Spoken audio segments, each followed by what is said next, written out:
الحمدللہ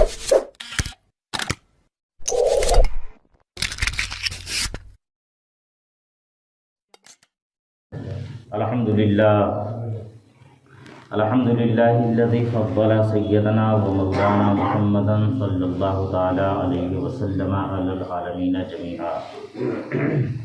وأقامه يوم القيامة للمذنبين المتلوثين الخطائين الهالكين شفيعا وصلى الله تعالى وسلم وبارك عليه وعلى كل من هو محبوب ومرضي لديه صلاة تبقى وتدوم بدوام الملك الحي القيوم ونشهد أن لا إله إلا الله وحده لا شريك له ونشهد أن سيدنا ومولانا محمدا عبده ورسوله بالهدى ودين الحق أرسله صلى الله تعالى عليه وسلم أما بعد أعوذ بالله من الشيطان الرجيم بسم الله الرحمن الرحيم يا أيها الذين آمنوا اتقوا الله وكونوا مع الصادقين صدق الله مولانا العظيم وبلغنا رسوله النبي الأمين الكريم ونحن ولا ذلك لمن الشاهدين والشاكرين والحمد لله رب العالمين۔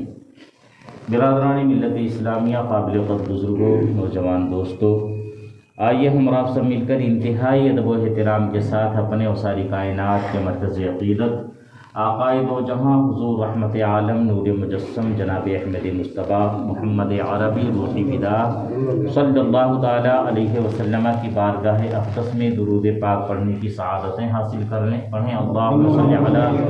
سیدنا مولانا محمد معدن الجود والکرم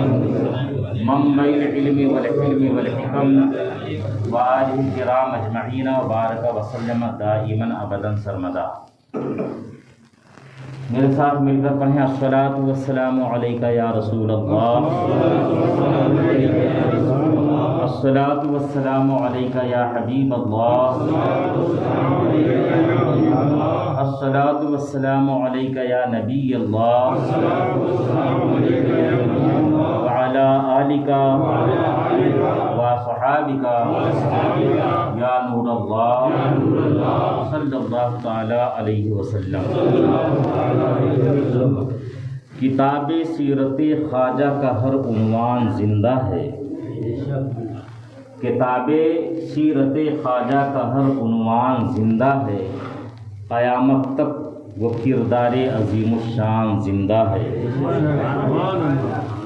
نہ جانے کتنے آئے اور گئے موسم عداوت کے،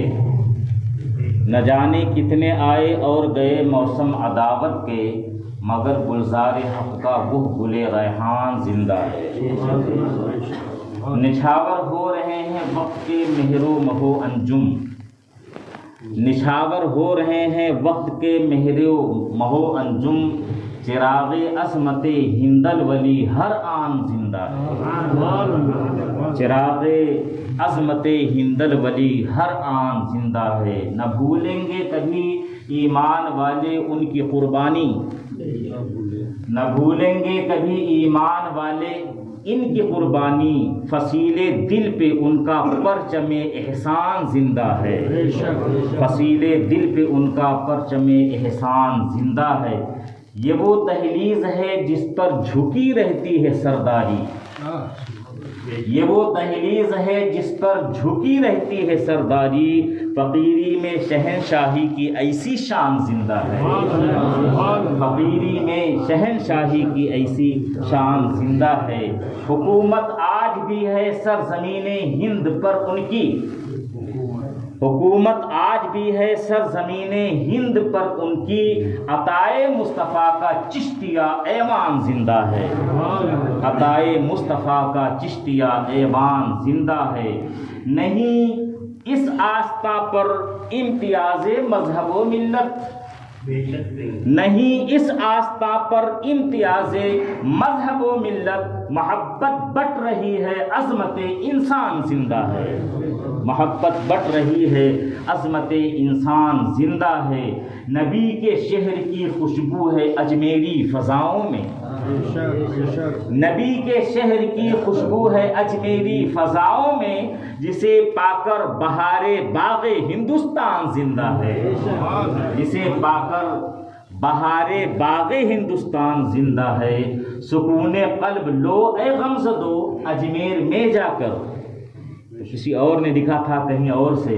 مگر میں اسے اس طرح پڑھوں گا، سکون قلب لو اے غمزدو اجمیر میں آ کر، سکون قلب لو اے غمزدو اجمیر میں آ کر، مسرت بخش لمحوں کا یہاں سامان زندہ ہے، مسرت بخش لمحوں کا یہاں سامان زندہ ہے، اور عطائے سید کونین کے چشمے ابلتے ہیں، عطائے سید کونین کے چشمے ابلتے ہیں، علی مرتضیٰ کے لال کا فیضان زندہ ہے، علی مرتضیٰ کے لال کا فیضان زندہ ہے،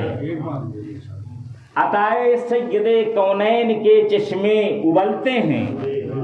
عطائے سید کونین کے چشمے ابلتے ہیں، علی مرتضیٰ کے لال کا فیضان زندہ ہے۔ یہاں جود و سخا کا اس قدر ہے خوشنما منظر، یہاں جود و سخا کا اس قدر ہے خوشنما منظر، یہی کہتے ہیں سب عاشق میرا عثمان زندہ ہے، یہی کہتے ہیں سب عاشق میرا عثمان زندہ ہے، حمایت پر ہے دائم ذل دست مہرباں ان کا، حمایت پر ہے دائم، اس کو یا کہہ دیں ہر دم کہہ لیں، حمایت پر ہے ہر دم ذل دست مہرباں ان کا، کہ جس سے ہند کا ہر صاحب ایمان زندہ ہے، کہ جس سے ہند کا ہر صاحب ایمان زندہ ہے، سمٹ سکتا ہے اب بھی ظلم کے تالاب کا پانی، سمٹ سکتا ہے اب بھی ظلم کے تالاب کا پانی، سنو اے ظالمو اب بھی وہی امکان زندہ ہے، سنو اے ظالمو اب بھی وہی امکان زندہ ہے، اور آیا ہے دامن کوہسار میں بطحا کے نظارے، وادی بطحا مکہ کا نام ہے، ایک نام مکہ شریف کا ایک نام بطحا ہے۔ اگر نقشے کے اعتبار سے دیکھا جائے اور جغرافیائی اعتبار سے اگر جائزہ لیا جائے، تقریباً وہی نقشہ یہاں بھی نظر آئے گا، وہی نقشہ، وہ بھی پہاڑیوں میں گھرا ہوا ہے اور یہ بھی پہاڑیوں میں گھرا ہوا ہے، تین طرف وہاں بھی پہاڑ ہیں، ایک طرف سے راستہ ہے، اور یہاں بھی تین طرف پہاڑی ہے، ایک طرف سے راستہ ہے، تو اس طرف اشارہ کیا ہے کہ آیا ہے دامن کوہسار میں بطحا کے نظارے، دل اجمیر میں طیبہ کا نخلستان زندہ ہے، دل اجمیر میں طیبہ کا نخلستان زندہ ہے، جو ایک مصرع بھی ہو جائے قبول خاطر اقدس، جو ایک مصرع بھی ہو جائے قبول خاطر اقدس، فریدی میں یہ سمجھوں گا میرا دیوان زندہ ہے، فریدی میں یہ سمجھوں گا میرا دیوان زندہ ہے۔ درود شریف پڑھنے، اللہم صلی علی سیدنا مولانا محمد وعلی آل سیدنا مولانا محمد مبارک وسلم، صلاۃ و سلام علیک یا رسول اللہ، صلاۃ و سلام علیک یا حبیب اللہ صلی اللہ تعالیٰ علیہ وسلم۔ بتانے کی ضرورت نہیں ہے، آج کا دن عید المومنین ہے، یہ ہے جمعہ کا دن ہے، اور اہل ایمان کے لیے، خوش عقیدہ مسلمانوں کے لیے بھی ایک دوسرے لحاظ سے بھی عید کا دن ہے کہ آج حضور سیدی سرکار خواجہ غریب نواز رضی اللہ تعالیٰ عنہ کا عرس مبارک ہے۔ آج رجب شریف کی 6 تاریخ ہے، اور 800 سال سے زائد کا عرصہ گزر گیا۔ اسی تاریخ میں ہر سال ان کا عرس نہایت اس کو احتشام کے ساتھ اجمیر مقدس کے اندر منایا جاتا ہے، اور پھر پوری دنیا کے اندر جہاں جہاں اہل محبت بستے ہیں خوش عقیدہ مسلمان جہاں جہاں پر رہتے ہیں ہر جگہ پر آج کے دن ان کے نام سے ایصال ثواب کیا جاتا ہے اور پورا مہینہ ان کے نام کی محفلیں سجائی جاتی ہیں، اور یہ ان کا کرم ہے، یہ ان کا احسان ہے کہ ہندوستان کی سرزمین پر آ کر انہوں نے یہاں کے بت کدے میں ایسی اذان سروش بلند فرمائی، ایسی بلند بانگ اذان آپ نے دی کہ اس زمانے میں آج سے 800 سال پہلے جو ان کی زبان اقدس سے اذان کے کلمات گونجے تھے، آج ہمارے دلوں میں وہی اذان کے کلمات سلامت ہیں اور محفوظ ہیں۔ آج ہم جو کچھ بھی ہیں حضور سیدی سرکار غریب نواز رضی اللہ تعالیٰ عنہ کے دم قدم سے ہیں۔ آج اگر دلوں کے اندر ایمان ہے اور اگر ہم کلمہ سے آشنا ہیں، اگر کلمہ طیبہ کے حقائق کو ہم دل سے اعتراف کرتے ہوئے نظر آتے ہیں اور ہمارے دل میں رسول کونین صلی اللہ تعالیٰ علیہ وسلم کی عظمت اور محبت کا چراغ اگر جل رہا ہے تو اس چراغ کی شمع کو سب سے پہلے روشنی دینے والے ہندوستان کی سرزمین پر حضرت خواجہ اجمیری رضی اللہ تعالیٰ عنہ کی ذات مبارکہ ہے۔ تاریخ کے اعتبار سے آپ سب لوگ جانتے ہیں کہ ان کی یہاں تشریف آوری سے پہلے حالانکہ اسلام یہاں پر داخل ہو چکا تھا، محمود غزنوی جیسے بادشاہ، شہاب الدین غوری نے بھی یہاں پر آ کر کے اپنے لشکر کے ذریعے سے یہاں پر حکمرانی کرنے کی کوشش کی اور پھر یہاں سے واپس وہ چلے گئے، اور اس کے بعد پھر مالابار کے ساحل پر، سورت اور پوربندر کے ساحل پر، اس کے علاوہ اور دوسرے ساحلی علاقوں میں مسلمان تجار کی شکل میں تجار مسلمان یہاں پر آتے رہے اور اسلام اپنے کردار کے ذریعے سے یہاں کے لوگوں کے درمیان پھیلاتے رہے، مگر وہ روشنی جو مجموعی طور پر اسلام کی روشنی پورے ہندوستان کے اندر پھیلنی چاہیے تھی، وہ ان کے ذریعے سے مکمل طور پر روشنی نہیں پھیلی، مگر حضرت سیدنا غریب نواز رضی اللہ تعالیٰ عنہ جب یہاں پر تشریف لائے تو آپ نے اس سرزمین پر بیٹھ کر کے ایک ایسی روشنی اسلام کی پھیلائی کہ پورا ہندوستان اس سے روشن اور منور نظر آنے لگا، اور آج ان کے نام کا ڈنکا ہر جانب جو بج رہا ہے اس کی وجہ وہی ہے کہ جس کو بھی ایمان ان کے ذریعے سے ملا ہے یا جو ان کا احسان مانتا ہے، جب جب یہ تاریخ آتی ہے حضرت سیدنا غریب نواز رضی اللہ تعالیٰ عنہ کی بارگاہ میں جبین عقیدت جھک جایا کرتی ہے، اور سب لوگ اس بات کا اعتراف کرتے ہوئے نظر آتے ہیں کہ اگر یہ نہ آئے ہوتے تو آج ہمارا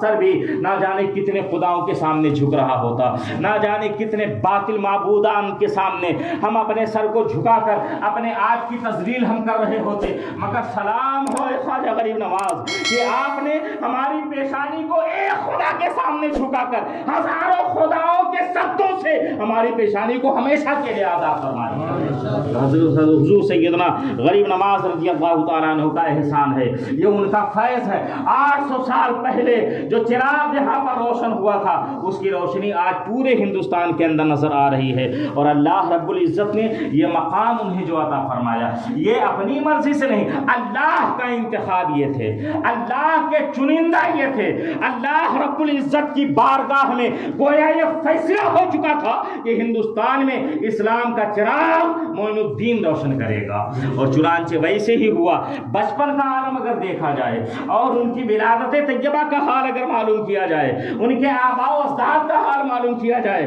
تو یقیناً ایک محفل اس کے لیے ناکافی ہو سکتی ہے، کئی محفلیں چاہیے۔ ان کے والد گرامی، ان کے دادا، ان کے پردادا اور اس طریقے سے ان کے خاندان کے آباء و اجداد جو حضرات ہیں، ہر ایک اپنی جگہ پر ولایت کا آفتاب و ماہتاب نظر آتا ہے۔ ان کی والدہ محترمہ حضرت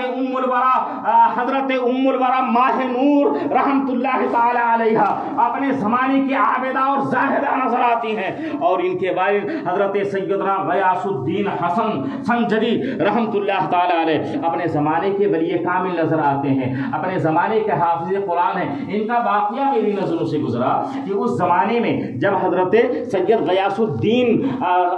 حسن رضی اللہ تعالیٰ عنہ کا جب زمانہ تھا، حضور غریب نواز کے والد کا جب زمانہ تھا، تو ایران میں سلجوقیوں کی حکومت تھی۔ سلجوقیوں کا جو بادشاہ تھا سلطان سلجوق نے اپنے ایک آدمی کو خراسان کا گورنر بنا کر بھیجا تھا، اور وہاں کا جب گورنر وہ بن گیا تو اس نے اپنا اثر و رسوخ قائم کر لیا، اپنی فوجیں اس نے تیار کر لی، اور پھر ایک دن ایسا بھی آیا کہ بادشاہ کے سامنے اس نے بغاوت کر دیا، اپنی خود مختاری کا اعلان کر دیا، خراسان کا بادشاہ میں ہوں، خراسان پر اب کسی کا تسلط نہیں رہے گا، خراسان سے جو شاہ ایران کو، شاہ سلجوق کو، سلطان سلجوق کو جو خراج جایا کرتا تھا، یہاں سے جو ہم ٹیکس وصولا کرتے تھے اور وہاں خراج دیتے تھے، باج جو ہم ادا کرتے تھے، اب باز گزاری ہم نہیں کریں گے، اب ہم خراج نہیں ادا کریں گے، ہم نے اپنی حکومت قائم کر لی ہے۔ چنانچہ سلطان سلجوق نے اپنے چچا کو سب سے پہلے بار بروچ جس کا نام تھا اس کو لشکر دے کر کے روانہ کیا، جاؤ اس کی بغاوت کو ختم کرو اور اسے سلطنت کا تابع دار بناؤ۔ وہ آئے، چچا آئے، مگر قضا کا فیصلہ چونکہ ہو چکا تھا، وہ شہید ہو جاتے ہیں۔ پھر انہوں نے،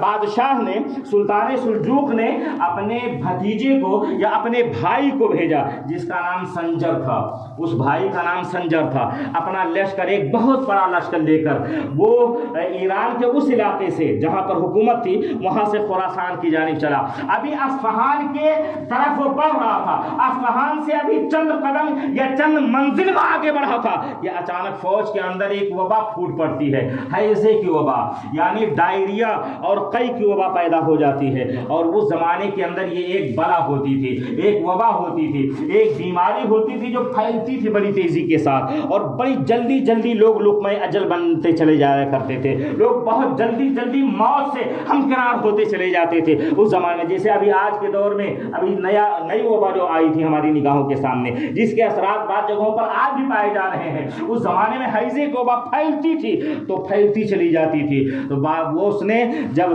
سنجر نے، جو سپہ سالار تھا، سپہ سالار سنجر نے قیام کرنے کا حکم دے دیا اور یہ کہا کہ سنو، ایسا ہے ہماری فوج کا کوئی بھی سپاہی اپنے خیمے سے باہر نہیں نکلے گا، میدان میں جہاں خیمہ لگا ہوا ہے اس میدان سے باہر کوئی نہیں جائے گا، اس لیے کہ میں یہ نہیں چاہتا کہ اس کی بیماری کسی اور بستی میں چلی جائے، اور کوئی اگر دوسری جگہ کا یہاں پر آنے والا ہو تو پہلے ہی سے اس کو روک دیا جائے تاکہ یہ بیماری ہمارے ہی تک محدود رہے۔ اگر ہم لقمہ اجل بنتے ہیں تو کوئی بات نہیں ہے، ہم ہی مریں گے، مگر ہمارا کوئی آدمی، ہمارا کوئی سپاہی اگر دوسرے علاقے میں جائے گا تو دوسرے لوگ بھی اس بیماری سے متاثر ہو جائیں گے اور وہ لوگ بھی کہیں ہلاک نہ ہو جائیں، اس لیے کوئی بھی شخص باہر نہیں نکلے گا، میدان سے باہر نہیں جائے گا۔ مگر چند دن گزرتے ہیں، سینکڑوں سپاہی اس کے اندر موت کا شکار ہو جاتے ہیں، سینکڑوں سپاہی اس مرض میں موت کا شکار ہو جاتے ہیں۔ اور پھر کچھ دن گزرنے کے بعد میں اچانک ایک سپاہی دوڑتا ہوا آیا اور شاہ سنجر سے اس نے کہا تھا، سپہ سالار سنجر سے اس نے کہا تھا کہ حضور عالی، چند نفوس پر مشتمل ایک چھوٹا سا قافلہ ہے جو آپ کیا ہمارے خیمے کے اندر آنا چاہ رہا ہے، ہم نے ان کو دور روک دیا ہے، بتائیے ان کو بلوایا جائے یا نہ بلایا جائے؟ تو اس شاہ سنجر نے جواب دیا تھا، نہیں، ان کو جلدی سے جلدی جتنی جلدی ہو سکے ہمارے خیمے سے دور کر دو، ابھی وہ میدان کے حدود میں داخل نہیں ہوئے ہیں، ان کو میدان کے حدود میں داخل مت ہونے دو اور ان سے کہہ دو کہ بیماری پھیلی ہوئی ہے، لہذا یہاں سے چلے جائیں اور کوئی دوسرا راستہ اختیار کر کے اپنی منزل کی جانب روانہ ہو جائے۔ سپاہی جاتا ہے اور جانے کے بعد اپنا یہ سپہ سالار کا معروضہ جا کر کے پیش کرتا ہے، تو اس میں سے جو سالار قافلہ تھا، جو قافلے کا امیر تھا، وہ آگے بڑھا، آگے بڑھنے کے بعد اس نے سپاہی سے کہا، ٹھیک ہے، ہمارے قافلے کے چند لوگ جو ہیں ہم ان کو یہیں پر رکنے کا حکم دیں گے، میں اکیلے تمہارے سپہ سالار سے ملاقات کرنا چاہتا ہوں، مجھے چلنے دو، بہت ضروری ہے میرا ان سے ملنا۔ چنانچہ وہ آتے ہیں، شاہ سنجر سے ملاقات کرتے ہیں، ملاقات کرنے کے بعد جب حالت دیکھی تو اس سپہ سالار سنجر کا حال یہ تھا، 7 قے اس کو آ چکی تھی، یعنی 7 مرتبہ الٹی اس کو ہو چکی تھی اور دست بھی کئی مرتبہ آ چکے تھے، بالکل مرنے کے قریب ہو چکا تھا، ایسا لگ رہا تھا کہ جیسے جانکنی کا وقت اس کا آ چکا ہے۔ اپنے خیمے کے اندر وہ صاحب فراش تھا، وہ لیٹا ہوا تھا، اچانک وہ نوجوان اندر داخل ہوتا ہے اور داخل ہونے کے بعد اس نے جب سپہ سالار سنجر کی حالت دیکھی تو وہ فوراً بیٹھ کر کے قرآن مقدس کی تلاوت کرنے لگتا ہے۔ وہ آنے والا حافظ قرآن تھا، آنے والا نوجوان وہ حافظ قرآن تھا، قرآن مقدس کی تلاوت کرنے لگتا ہے اور اس کے بعد اشارے سے ایک سپاہی کو حکم دیتا ہے، مجھے ایک گلاس، ایک پیالے کے اندر مجھے پانی دیا جائے۔ چنانچہ پیالے کے اندر پانی پیش کیا جاتا ہے، بہت دیر